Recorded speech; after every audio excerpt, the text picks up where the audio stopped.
Hello students, good morning.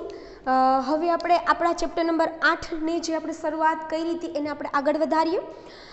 આગળનું બધું clear હશે, બરાબર. આગળ આપણે આદિકોષ કેન્દ્રી કોષ છે એને આપણે શું કરવા જઈ રહ્યા છીએ, કમ્પ્લીટ કરવા જઈ રહ્યા છીએ બહુ જલ્દી. એટલે કે આજના દિવસની અંદર જ આપણે સુકોષ કેન્દ્રી કોષ તરફ આગળ વધશું. તો આગલું જેટલું ભણ્યું હતું કે ક્યાં ક્યાં વૈજ્ઞાનિકો આવ્યા હતા, ક્યાં ક્યાં વૈજ્ઞાનિકે કોષ વિશે કઈ કઈ માહિતીઓ આપી હતી એ તમને બધાને ખબર પડી ગઈ.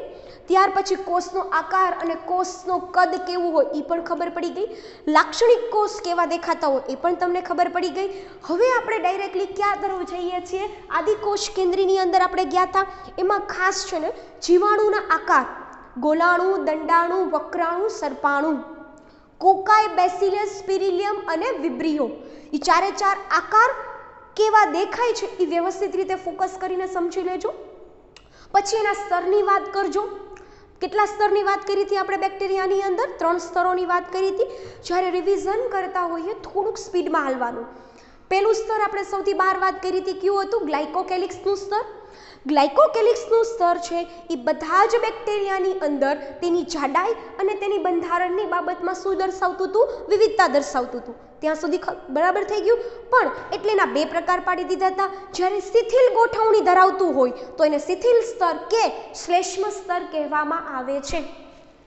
ગ્લાયકોકેલિક્સનું સ્તર જ્યારે શિથિલ ગોઠવણી ધરાવતું હોય ત્યારે એને કેવું સ્તર કહેવામાં આવે છે?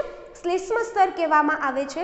જ્યારે આનું આ સ્તર બીજા બેક્ટેરિયાની અંદર મજબૂત, કઠણ અને જાડું હોય ત્યારે એને શું કહેવામાં આવે છે? કેપ્સ્યુલ. તમારું ગ્લાયકોકેલિક્સનું સ્તર ક્લિયર થઈ ગયું. ગ્લાયકોકેલિક્સની અંદરની તરફનું જે સ્તર હોય છે એને શું કહેવામાં આવે છે? કોષ દિવાલ. શું કહેવામાં આવે છે? કોષ દિવાલ. કોષ દિવાલ માટે નંબર 1 પોઈન્ટ કયો હતો? કોષને આકાર આપવાનો. નંબર 2 પોઈન્ટ એ તો શું કે કોષ દિવાલને શું કરીને રાખે છે? મજબૂતાઈ બક્ષે છે. બંધારણીય મજબૂતાઈ બક્ષે છે. અને ત્રીજું કાર્ય હતું કોષ દિવાલ છે એ કોષને પતન કે તૂટવા સામે શું આપે છે? રક્ષણ પૂરું પાડે છે. હજી થોડાક આગળ આપણે વધીએ. પછી તમે ભણ્યા હતા કોષરસ સ્તર. એટલે કે બેક્ટેરિયાની સૌથી અંદરની તરફનું સ્તર એટલે કોણ થાય? કોષરસ સ્તર. તો કે કોષરસ સ્તર છે, બરાબર છે, એ છે ને અર્ધ પ્રવેશશીલ પ્રકૃતિ ધરાવે છે. પસંદગીમાન પ્રવેશશીલ પટલ છે. બાહ્ય પર્યાવરણ સામે શું કરે છે? આંતર પ્રક્રિયાઓ કરે છે. કાલે મેં તમને એક ઉદાહરણ, 2 કોષોનું ઉદાહરણ લઈને સમજાવ્યું હતું કે કઈ રીતના પસંદગીમાન પ્રવેશશીલ પટલ, કે જે ઘટકોની એને જરૂર પડતી હોય, જે ઘટકોની એને આવશ્યકતા છે, એ ઘટકોને અંદર એવા અણુઓને, ઘટકોને, એવા દ્રવ્યોને અંદર પ્રવેશ કરવા દેશે, અન્ય ઘટકોને પ્રવેશ કરવા દેશે નહીં. તો એ થઈ ગયું તમારું કોષરસ સ્તર. આદિકોષ કેન્દ્રી અને સુકોષ કેન્દ્રી કોષના કોષરસ સ્તરના રચનામાં બહુ મોટો તફાવત હોતો નથી. આના સિવાય તમે ગયા હતા કે એની અંદર એની સિવાયની એક રચનાઓ વાત કરી હતી આપણે કશા. શેની વાત કરી હતી આપણે? કશાની. તો કે કશા છે, શું કામ આપણે કશાની વાત કરી? તો કે બેક્ટેરિયા, અમુક બેક્ટેરિયા ચલિત હશે અને અમુક બેક્ટેરિયા કેવા હશે છોકરાઓ? અચલિત. સમજાય છે હું શું કહું છું? તો કે જે ચલિત બેક્ટેરિયા છે તો એની પાસે એવું શું છે જેથી કરીને બેક્ટેરિયા શું થઈ શકે છે? ચલાયમાન. સમજાય છે? તો એ બેક્ટેરિયા છે એ ચલિત છે, પોતાના સ્થાનમાં ફેરફાર કરી શકે છે. એની પાસે એવું શું આવેલું છે? કશા. તો એનો મતલબ ઇનડાયરેક્ટલી તમે કાઢી લ્યો કે કશાનું કામ શું થયું? હલનચલન અને પ્રચલનનું. ડન વસ્તુ. ઓકે. કશા છે, બરાબર, એ મુખ્ય 3 ભાગો ધરાવે. કયા 3 ભાગોની મેં વાત કરી હતી? તંતુ, તલકાય અને અંકુશ. એમાં તંતુ એનો સૌથી મહત્વનો મોટો ભાગ છે, એકદમ બહારની તરફ લંબાયેલો હોય. ડન. આના સિવાય આપણે વાત કરી હતી પીલી અને ફિમ્બ્રીની, બરાબર છે. તો પીલી અને ફિમ્બ્રી છે, એક તો એનું કામ પ્રચલન અને હલનચલનનું નથી. જો આવા MCQ પૂછાશે તમને કે what is the function of the pili and fimbriae, તો એનું કામ શું નથી? પ્રચલન અને હલનચલનનું નથી, એટલે કે સ્થાનમાં ફેરફાર કરવા માટે કોનો ઉપયોગ નહીં કરી શકીએ આપણે? પીલી અને ફિંબરીનો ઉપયોગ નહીં કરી શકીએ, right. So what is the function of the pili and fimbriae? એક તો કે જે પાણીના પ્રવાહ સાથે જે પથ્થરો હોય અથવા જે યજમાન હોય એની સાથે જોડાવા માટે, એની સાથે ચોંટવા માટે એને કોની જરૂર પડતી હોય? ધીસ ટાઇટલી પેક થવા માટે કોની જરૂર પડતી હોય? પીલી અને ફિંબરીની. આના સિવાયની હજી એક વાત મેં તમને કીધી હતી, જે પણ તમને એમસીક્યુમાં પૂછાઈ શકે, કે પીલી અને ફિંબરીનું અન્ય એક કાર્ય છે સંયુગ્મનનું, કન્જુગેશનનું, કે જ્યારે બેક્ટેરિયા જેવા સજીવો લિંગી પ્રજનન કરતા હોય અથવા બે બેક્ટેરિયાને એકબીજા સાથે શું કરવું હોય? જોડાણ રચવું હોય, ત્યારે પીલી અને ફિંબરી શું બનાવશે? બ્રિજ ઇન બિટવીન, સેતુ ઇન બિટવીન ટુ બેક્ટેરિયાસ. જ્યારે જીનેટિકલી મટીરિયલ બંનેનું ટ્રાન્સફર થઈ જશે ત્યારે બ્રિજ શું થશે? તૂટી જશે. સો આમ સંયુગ્મનની પ્રક્રિયાઓમાં પણ કોણ ઉપયોગી બનતું હોય છે છોકરાઓ? પીલી એન્ડ ફિંબરી. સો ત્યાં સુધી તમારું બધું ક્લિયર થઈ ગયું? ત્યાં સુધી આઈ હોપ સો કે તમને ક્યાંય ડાઉટ નહીં હોય. Gram positive bacteria, gram negative bacteria, that is some of the examples is related with the gram positive bacteria and some of them is related with the gram negative bacteria. Okay, so goal concept clear થઈ જાય. સો આપણે આજે આપણા next topic તરફ જઈએ છીએ, cyanobacteria. I hope so અથવા તમારી પાસે હું આશા રાખું છું કે સાયનોબેક્ટેરિયાનું બીજું નામ મેં તમને પહેલાં જ કીધું હતું, that is one of the example of the આદિકોષ કેન્દ્રી. સાયનોબેક્ટેરિયા એટલે કે કોણ? નીલહરિત લીલ. સમજાણું કે એ બેક્ટેરિયા છે જેવા આદિકોષ કેન્દ્રી સજીવમાં કોષરસ સ્તરમાંથી એક રચના વિભાજન પામે છે, એને શું કહેવામાં આવે છે? ક્રોમેટોફોર. તમે મને કહી શકો છો કે એવી કઈ બીજી રચના છે જે કોષરસ સ્તરમાંથી શું થાય છે? છૂટી પડે છે? તો કઈ આવશે? મેસોઝોમ્સ. પટલિકા, પુટિકા અને નલિકા. પટલિકા, પુટિકા અને નલિકા એવી ત્રણ રચનાઓના નિર્માણમાં મેસોઝોમ્સ ઇમ્પોર્ટન્ટ બની રહ્યા છે. એના કાર્ય તમે જોયા હતા, ડીએનએનું સ્વયંજનન, બાળકોષોમાં વિતરણ, સ્ત્રાવ, શ્વસન, right. That is the all function of the mesosomes. એટલે કે પટલ, પુટિકા અને નલિકાઓના કાર્ય છે. સો એવી રીતના અન્ય એક રચના છે જે કોષરસ સ્તરમાંથી અલગ પડે છે, જેને શું કહેવામાં આવે છે છોકરાઓ? ક્રોમેટોફોર. પણ એ માત્ર શેમાં જોવા મળે છે? સાયનોબેક્ટેરિયામાં. શેમાં જોવા મળે છે? સાયનોબેક્ટેરિયામાં. સમજો, જો જ્યાં હંમેશા ક્રોમેટ વર્ડ આવતો ને, chromate, chrome is related with always colour. કોની સાથે રિલેટેડ હોય? હંમેશા કલર સાથે રિલેટેડ હોય. એટલે આ ટાઈપની ટર્મિનોલોજી પણ હંમેશા તમારા માઇન્ડની અંદર રાખવી. ઓકે, હવે તમે જ વિચારો તો બધું તમને નથી લાગતું ક્લિયર થતું જતું હોય? ગ્લાયકોકેલિક્સ, કોષ દિવાલ, કોષરસ સ્તર, વચ્ચે કોષ કેન્દ્ર પટલ ન હોય પણ એનું જીનેટિકલ મટીરિયલ હોય. સમજાણું? કોષરસ હોય. બધી વસ્તુ ક્લિયર થતી જાય છે, સિવાય કે એક અંગિકાઓ. તો આદિકોષ કેન્દ્રીની અંદર માત્ર તમને ખબર છે એક જ અંગિકા આવેલી છે, અને અંગિકા કઈ છે છોકરાઓ? રાઇબોઝોમ્સ. કઈ અંગિકા છે? રાઇબોઝોમ્સ એટલે કે રિબોઝોમ્સ. પણ જો મેં છે ને મેન્શન કરી દીધું તમને અહીંયા, આદિકોષ કેન્દ્રી કોષના રિબોઝોમ્સ. શું કામ આદિકોષ કેન્દ્રી કોષના રિબોઝોમ્સ? કારણ કે રિબોઝોમ એક એવી પટલવિહીન અંગિકા છે જે આદિકોષ કેન્દ્રી કોષ અને સુકોષ કેન્દ્રી કોષ એમ બંનેમાં આવેલી હોય છે, રાઈટ. સો રિબોઝોમ એક પટલ વિહીન અંગિકા છે જે આદિકોષ કેન્દ્રી કોષમાં આવેલી હોય છે. એટલે આદિકોષ કેન્દ્રી કોષ પાસે માત્ર એક જ અંગિકા, રાઇબોઝોમ્સ, પટલ વિહીન અંગિકા. જોજો કન્ફ્યુઝ ન થતા, right now I am talking about the ribosome of the આદિકોષ કેન્દ્રી કોષ. ઓકે, જેનું વ્યાસ, જેનું કદ કેટલું હોય?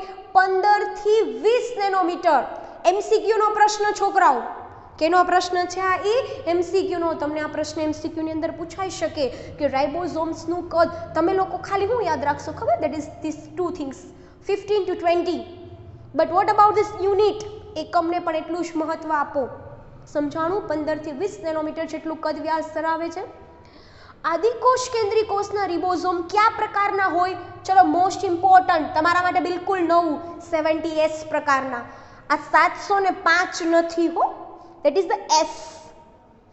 આ શું છે? S છે. 70S પ્રકારના શું છે? આદિકોષ કેન્દ્રી કોષ છે, રિબોઝોમ્સ ધરાવે છે. પાછો પ્રશ્ન થાય, madam vote is this S? શું છે આ એસ? થાય ને એવું, બરાબર? તો એસ છે ને એ સ્વેટબર્ગ યુનિટ છે. સ્વેટબર્ગ નામના વૈજ્ઞાનિકે પહેલી વખત રાઇબોઝોમ વિશેની ઇન્ફોર્મેશન આપી હતી, જોયા હતા, એટલા માટે એને રિલેટેડ એક વર્ડ આપી દીધો, અને વર્ડ કોણ છે? S. First letter of Svedberg, S એકમ, બરાબર? એટલે 70S પ્રકારના રિબોઝોમ્સ આવેલા હોય છે, જેના 2 પેટા એકમો હોય. જો આ વસ્તુ છે ને પાછી આપણે સુકોષ કેન્દ્રી કોષ ભણશું ને ત્યારે ફરી જશે. સુકોષ કેન્દ્રી કોષની અંદર કેવા પ્રકારના હશે? 80S પ્રકારના હશે. આપણા આદિકોષ કેન્દ્રીના કેવા છે? 70S પ્રકારના છે. દિમાગમાં ઉતરે છે શું કહેવા માંગુ છું હું? પણ એના કેટલા પેટા એકમો હોય છે? 2 પેટા એકમો હોય છે. કેટલા પેટા એકમો હોય છે? 2 પેટા એકમો હોય છે, જેની અંદર કોનો સમાવેશ થાય છે? 50S છોકરાઓ અને 30S. હવે તમે એમ કહેશો મેડમ કે મેડમ 70 મીન્સ કે 50 + 20 હોવું જોઈએ ને, આપણે બાયોલોજી છે એનો મતલબ એવો થોડો જ કે આપણને એટલું કેલ્ક્યુલેશન ન આવડે, બરાબર? શું કામ 70S છે પણ એના 2 પેટા એકમોને 50S અને 30S માં શું કામ વહેંચ્યા એ હું તમને અહીંયા સમજાવું છું. જો પહેલા તો તમને એ યાદ હોવું જોઈએ, એક તો આ મોટો 50S, ચલો આ 50S, ઓકે, અહીંયાથી આ રિમૂવ કરી શકું જેથી કરીને તમને સમજાઈ શકે. ચલો આ થઈ ગયું એનું 30S. પણ આ બંને જ્યારે જોડાય, તમે એક મોટી દોરી લીધી છોકરાઓ અને એક નાની દોરી લીધી, બંનેને ગાંઠ મારીને જોડો તો શું થશે? બટ ઓબ્વિયસલી એની લંબાઈમાં શું થશે? થોડો ઘણો ફરક પડશે ને. સેમ થિંગ ઇઝ ધેટ યો, હું જ્યારે 50S અને 30S નો કમ્બાઈન કરું છું, એટલે કે જોડું છું, ત્યારે મને આટલી જ લંબાઈ દેખાશે. સમજાણું? તો આ કેવું કહેવાનું? 70S. કેમ કે હું 30S અને 50S ને શું કરું છું? જોડું છું. હું ગાંઠ મારીશ, હું જોડીશ, ત્યારે લંબાઈમાં શું થશે? ઘટાડો. લંબાઈમાં શું થશે? ઘટાડો. આમ 50S and 30S, both the 2 units of the ribosomes of the આદિકોષ કેન્દ્રી. 70S ના 2 પેટા એકમો છે, પણ જ્યારે બંને જોડાશે ત્યારે કેવા બનાવશે? 70S પ્રકારના રાઇબોસોમ્સ. Now clear? What I want to say that is the whole chromatophore. Chromatophore is that some of the રચના કે અમુક વિભાજન પામેલી રચના કેમાંથી? કોષ રસ્તરમાંથી, જે માત્ર શેમાં આવેલી છે? સાયનોબેક્ટેરિયાની અંદર. હવે આપણે વાત કરતા હતા રાઇબોસોમ્સની. તો રાઇબોસોમ છે આદિકોષ કેન્દ્રીના, પટલ વિહીન અંગિકા છે, 50 to 20 નેનોમીટર જેટલું કદ વ્યાસ ધરાવી રહી છે. આદિકોષ કેન્દ્રીના કેવા પ્રકારના હોય? 70S પ્રકારના. What is this? S, Svedberg unit, બરાબર છે? 2 પેટા એકમોમાં 50S અને 30S. તમને મેં આ કહી દીધું કઈ રીતના 50S અને 30S. નાઉ ક્લિયર? ઓકે, આપણું રાઇબોસોમ કમ્પ્લીટ નથી થયું. હવે આપણે રાઇબોસોમ વિશેની આગળની માહિતી મેળવીએ કે રાઇબોસોમ છે એ શું છે અને કેવી રીતના જોડાય છે અને કઈ પ્રક્રિયામાં મદદરૂપ કરે છે. ઓકે, ચલો આગળ વધીએ.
રાઇબોસોમ શું છે? તો કે પ્રોટીન સંશ્લેષણ માટેનું સ્થાન છે.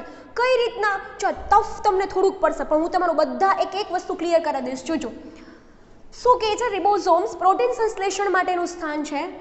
જ્યારે આ વ્યાખ્યા બધાને આવડતી હોવી જોઈએ. એમઆરએનએ સાથે જ્યારે એમઆરએનએ સાથે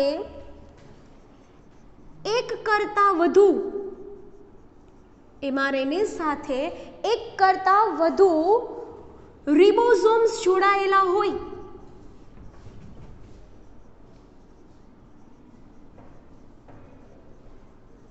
તો તેને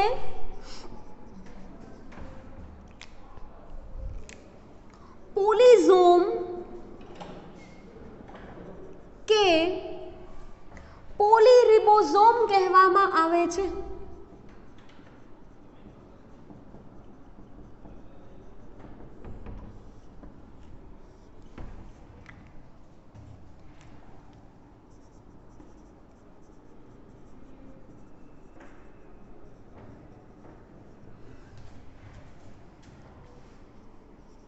અહીંયા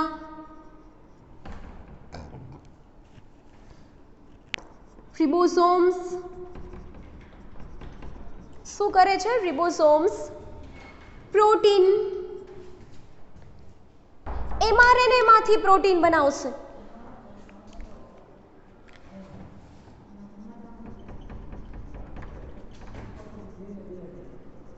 એમઆરએનએ માંથી પ્રોટીન સંશ્લેષણ માટેનું શું પૂરું પાડે છે? સ્થાન પૂરું પાડે છે. જો ફરીથી એક વખત આખું જોઈ લઈએ.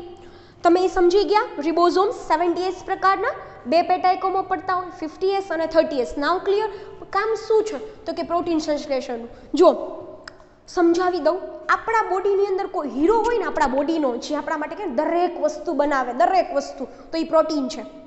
બધા જ અંતઃસ્ત્રાવો શેના બનેલા છે? મોટે ભાગના અંતઃસ્ત્રાવો પ્રોટીનના. ઉત્સેચકો શેના બનેલા છે? પ્રોટીનના. શ્વસન રંજક દ્રવ્યો શેના બનેલા છે? કે રંજક દ્રવ્યો શેના બનેલા છે? પ્રોટીનના. સો એન્ટીબોડી આપણા શરીરમાં આપણે રોગપ્રતિકારક શક્તિ હોય આપણી એન્ટીબોડી શેની બનેલી છે? પ્રોટીનની. આઈ મીન આપણું હોલ બોડીની અંદર ઇમ્પોર્ટન્ટમાં ઇમ્પોર્ટન્ટ કોણ છે? પ્રોટીન. તો એ જે પ્રોટીન સંશ્લેષણની પ્રક્રિયા છે, સંશ્લેષણ થવું એટલે શું થાય? બનવું. તો જે આ પ્રોટીન સંશ્લેષણની પ્રક્રિયા છે એ ક્યાં થાય? કોઈ જગ્યાએ થાય. તો એનું સ્થાન કોણ પૂરું પાડે છોકરાઓ? રિબોઝોમ. ક્લિયર કરજો તમારી માઇન્ડની અંદર કે આદિકોષ કેન્દ્રી હોય કે સુકોષ કેન્દ્રી કોષ, પણ ribosome, vote is the function of the ribosome? તો કે પ્રોટીન સંશ્લેષણ માટેનું શું પૂરું પાડે છે? સ્થાન પૂરું પાડે છે. કઈ રીતના એ જોશું આપણે. હવે જોજો આ વ્યાખ્યા સમજો. વાયવામાં પણ પૂછાઈ શકે, તમને એમસીક્યુની અંદર પણ પૂછાઈ શકે. બરાબર? તો કે એમઆરએનએ સાથે હું છે ને અહીંયા મેન્શન કરી દઉં છું એક એમઆરએનએ સાથે, એટલે હું અહીંયા ડ્રો કરી દઉં તમને એક એમઆરએનએ સાથે એક કરતાં વધારે રિબોઝોમ. તો આપણે ચલો ગોખવાનું નથી. આ રિબોઝોમ, આ રિબોઝોમ, આ રિબોઝોમ, આ પણ રિબોઝોમ, આ પણ રિબોઝોમ અને આ પણ શું થયા? રિબોઝોમ્સ. તો એમઆરએનએ કેટલા દેખાય છે તમને અહીંયા? એક જ. રિબોઝોમ્સ કેટલા દેખાય છે? એક કરતાં વધારે. તો આમ એક એમઆરએનએ સાથે એક કરતાં વધારે રિબોઝોમ જોડાયેલા હોય તો આ જે સંકુલ બન્યું, આ જે કોમ્પ્લેક્સ બન્યું, એને શું કહેવામાં આવે છે? પોલિઝોમ કે પોલીરિબોઝોમ. પોલીનો મતલબ જ એવો થાય વધારે. પોલીનો મતલબ શું થાય? વધારે. પણ વધારે અહીંયા કોણ દેખાય છે તમને? રિબોઝોમ્સ. સો પોલીરિબોઝોમ્સ. નાઉ ક્લિયર એવરીવન? પહેલી વસ્તુ સમજાઈ ગઈ, પ્રોટીન સંશ્લેષણ માટેનું સ્થાન પૂરું પાડે. સેકન્ડ ડેફિનેશન ગોખતા નહીં, ઇઝ વેરી ઇઝી. એક એમઆરએનએ, એક કરતાં વધારે રિબોઝોમ્સ. ઓકે, ચલો આગળ વધીએ. અને જ્યારે આવું ન સમજાય ને તો બિલકુલ શરમાવાનું નહીં. આપણે આપણી કેપેસિટી પ્રમાણે આવું નોંધ કરી અને એને લખી નાખવાનું કે ભાઈ આવું જે સંકુલ બને ને એને શું કહેવામાં આવે છે? પોલીરિબોઝોમ્સ. ડન? ઓકે, ચલો આગળ વધીએ. જો અહીંયા રિબોઝોમ્સ છે એ mRNA માંથી પ્રોટીન સંશ્લેષણ માટેનું સ્થાન પૂરું પાડે. જે ઉપરની લીટી હતી એ જ નીચેની લીટી છે, પણ આપણે અહીં વધાર્યું હું mRNA માંથી. તો હવે છે ને ઝૂમ કરું છું. આ કોષ કેન્દ્રને લઈ લીધું મેં અહીંયા. કોષ કેન્દ્રમાં શું હોય? રંગસૂત્ર.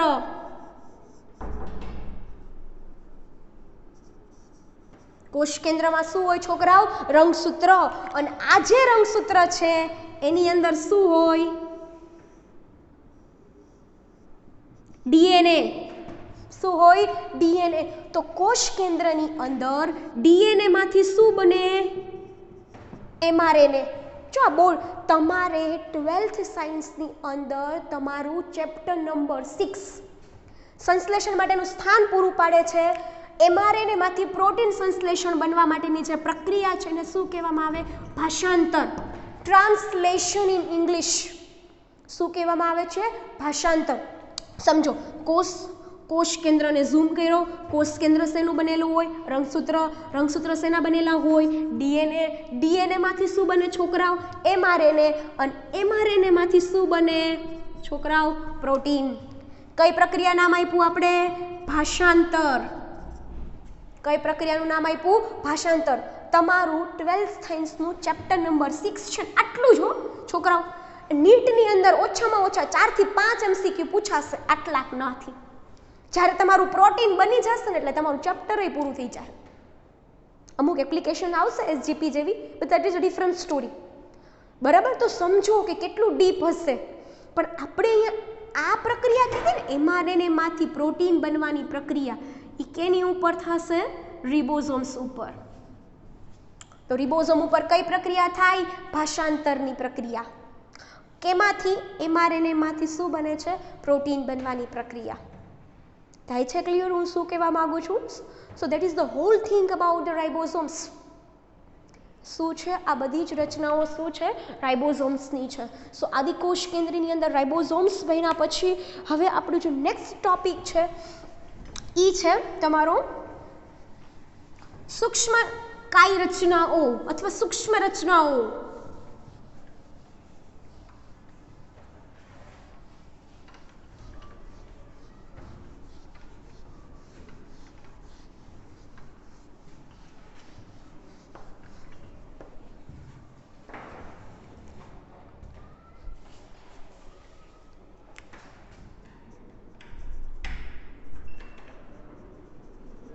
આદિકોષ કેન્દ્રી ની સૂક્ષ્મ રચના, સૂક્ષ્મકાય. ઓકે, જો તમારી જાતે પણ તમે સેન્ટેન્સ બનાવી શકો છો, પણ પહેલી વસ્તુ યાદ રાખો, આદિકોષ કેન્દ્રીની અંદર ઘણી બધી શું આવેલી હોય છે? આરક્ષિત સૂક્ષ્મકાય રચનાઓ. હું ચાર્ટ ફોર્મમાં લખી દઉં જેથી કરીને તમારા માટે બહુ ઇઝી પડી જશે. આપણે આના સેન્ટેન્સીસ બનાવવાની જરૂર નથી. અધરવાઇઝ જો તમારે એના સેન્ટેન્સીસ બનાવવા હોય તો તમે તમારી રીતે પણ બનાવી શકો. રાઈટ? જો આ એટલે કે એની ઉપર કોઈ આવરણ આવેલું હોતું નથી.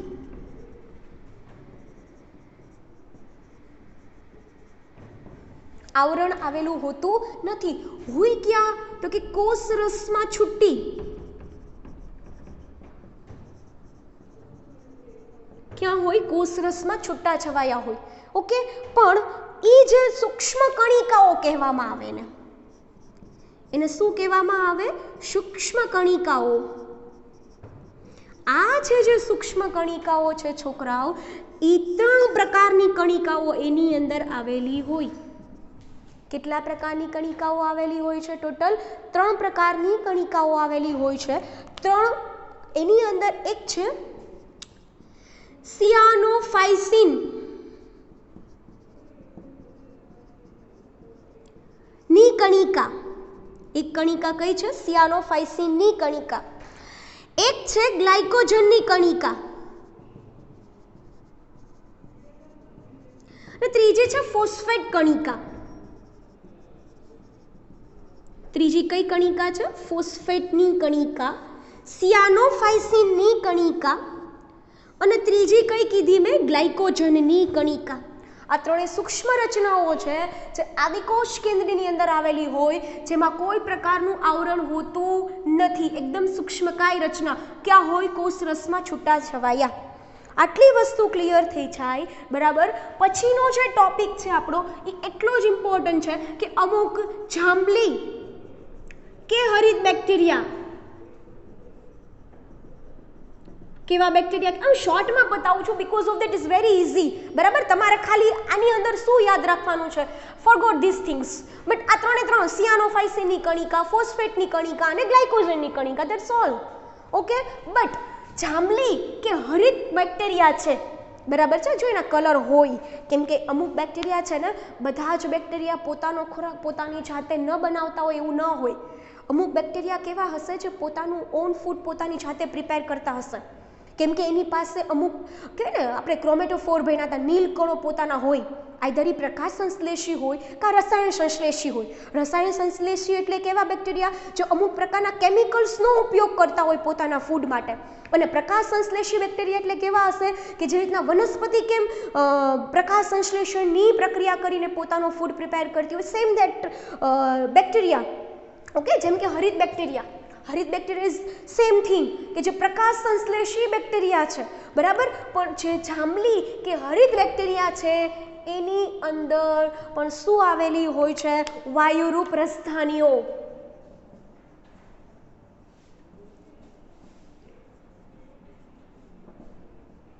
શું આવેલી છે છોકરાઓ, વાયુરૂપ રસધાનીઓ આવેલી હોય છે, બરાબર.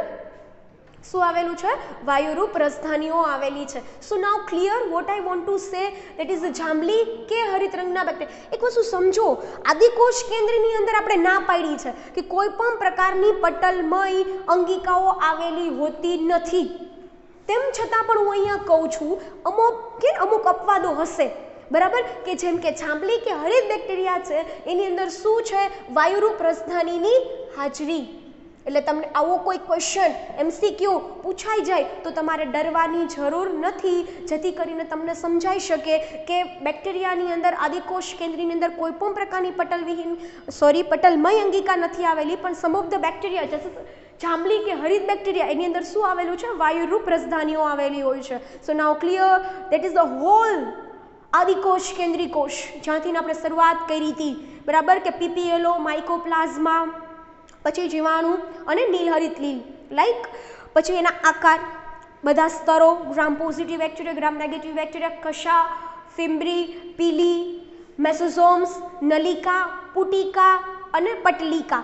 That is the function, whole functions. Okay. તમને મેં કીધા હતા બધા ફંક્શન્સ કેટલા કેટલા હતા. ઈ ribosome is very important, 70S પ્રકારનું, દેટ ઇઝ અ 2 પેટા યુનિટ્સ, 50S અને 30S. S is equal to what, Svedberg unit, જે તમારે આગળ સુકોષ કેન્દ્રી કોષની અંદર પણ આવશે. પોલીરિબોઝોમ કે પોલિઝોમ, દેટ ઇઝ અ સંકુલ in between ribosomes and mRNA. mRNA કેટલા હતા, એક, અને રાઇબોઝોમ્સ કેટલા છે, મલ્ટિપલ, બરાબર. અને એનું જે સંકુલ બને શું કહેવાય, polyribosomes. That is the whole things. Protein સંશ્લેષણ માટેનું સ્થાન છે. પ્રોટીન સંશ્લેષણ કેમાંથી થશે, mRNA માંથી પ્રોટીન બનશે. Which procedure, name of the procedure is ભાષાંતર, અને ઇંગ્લિશમાં શું કહેવાય, ટ્રાન્સલેશન, રાઈટ. સો જે તમે ફ્યુચરની અંદર 12th સાયન્સની અંદર બહુ ડિટેલમાં ભણવા જઈ રહ્યા છો, એટલે આપણે ખાલી આટલું જ એક તો છે ને ગોખી હગો, પણ આપણે એવું નથી કરવું કે તમે ગોખો કે mRNA હોય એમાંથી પ્રોટીન બને. તો તમને ખબર હોવી જોઈએ કે કોષ કેન્દ્ર, રંગસૂત્ર DNA માંથી mRNA માંથી પ્રોટીન બને, અને આ માટેનું સ્થાન કોણ છે છોકરાઓ, ribosomes. So that is the whole આદિકોષ કેન્દ્રી. અને એમાં સિંગલ ડાઉટ પણ ન રહેવો જોઈએ, કેમ કે મેં તમારી ટેક્સ્ટબુકની એક લીટી તમને સમજાવી છે, એક લીટી, એક કોઈ ફિગર આપણે છોડી નથી, બરાબર. જેમ કે ઓલા રક્તકણના એના બધાના આકારવાળી ફિગર હતી એ પણ આપણે શું થઈ ગયા, સરખી રીતે સમજી ગયા છીએ. સો આજના દિવસ પૂરતું આપણે આટલું જ રાખશું, બરાબર છે. હવે આપણે જો નેક્સ્ટ લેક્ચર ચાલુ થશે, નેક્સ્ટની અંદર આપણે શું ચાલુ કરશું, સુકોષ કેન્દ્રીય કોષ. તો તમારું જ્યારે હું સુકોષ કેન્દ્રીય કોષ ચાલુ કરીશ એની પહેલાંની મારી થોડીક એક્સપેક્ટેશન્સ છે. લાક્ષણિક કોષની મેં તમને જે આકૃતિ ડ્રો કરાવી હતી ને એ તમને કમ્પ્લીટલી આવડતી હોવી જોઈએ. કેમ કે હું પાછી શરૂઆત નહીં કરું કે કઈ કઈ પ્રકારની અંગિકાઓ છે, કઈ પટલમય અંગિકા, કઈ પટલ વિહીન અંગિકા. સો નાવ તમારે વનસ્પતિ કોષ અને પ્રાણી કોષની ફિગર અલગ અલગ ડ્રો કરવાની છે. આજના હોમવર્કમાં મૂકજો. વનસ્પતિ કોષ અને પ્રાણી કોષની જે ફિગર છે એ આજના હોમવર્કની અંદર મૂકજો, જેથી કરીને તમને મેં શીખડાવ્યું છે કે જ્યારે કઈ કઈ વસ્તુમાં ફરક રાખશો, કઈ અંગિકા પ્રાણી કોષમાં હોય જે એમાં હોય એ વનસ્પતિ કોષમાં નહીં હોય, અને કઈ એવી અંગિકા છે જે વનસ્પતિ કોષમાં હશે અને પ્રાણી કોષમાં હશે નહીં. વનસ્પતિ કોષ ડ્રો કરતા તો કોષ કેન્દ્ર મિડલમાં ડ્રો કરવાનું નહીં, કેમ કે એની અંદર 90% ભાગ કોને રોકીને રાખ્યો છે? રસધાનીએ. તો કેન્દ્રસ્થ રસધાની જ મોટી ડ્રો કરવાની. એ તમે જોશો તો તમને સમજાઈ જશે. ઓકે, સો મને આજના દિવસની અંદર આટલું જોયું. આપણે નેક્સ્ટ લેક્ચરની અંદર કોષ કેન્દ્રી કોષ ચાલુ કરશું. ત્યાં સુધીની અંદર કમ્પ્લીટલી આદિ કોષ કેન્દ્રી મને ક્લિયર જોઈએ છે. સો આજનો દિવસ પૂરતું આટલું રાખશું આપણે.